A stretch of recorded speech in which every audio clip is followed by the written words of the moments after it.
trinca nova que começaram a aparecer. Depois de 6 meses que o Sindipol teve aqui. E ali lá dentro do banheiro, assim, aumentando. Isso aqui 6 meses atrás não tinha isso. E o teto caindo ali. O teto começou a cair aqui, a desabar. E a chefia da Polícia Civil permanece inerte e omissa. Essa investigação toda trincada. Isso grave também, ó, soltando já o reboco ali, ó, que não estava antes. Há cerca de 5 meses que nós estivemos aqui, ó, denunciamos isso aqui, ó. Mas tomaram providência nenhuma. Cartório do escrivão, Carola, todo rachado, fora a fora.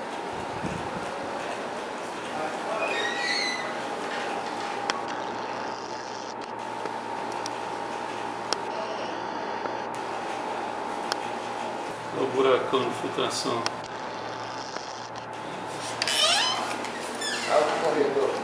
Aqui ó, o corredor, que essas marcas não tinham antes, começaram há 6 meses atrás não tinha isso, olha, começou a trincar de novo.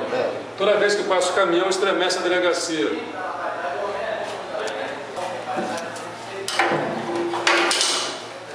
Aqui, olha só, soltinha aqui a parede, ó, toda solta. Só agravou.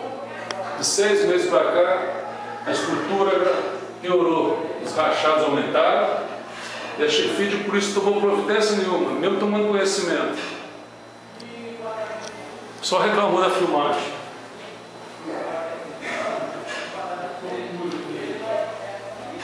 É o depósito, a rachadura aumentou, da última vez que fizemos aqui, 5 meses atrás.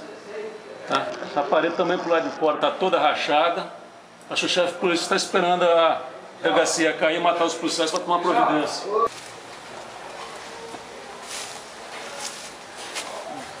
A rachadura só aumentou. Cerca de 6 vezes, filmamos isso tudo. O próxima vez está gravando. Página lá. A chefia de polícia tomou providência nenhuma. Verdadeira omissão.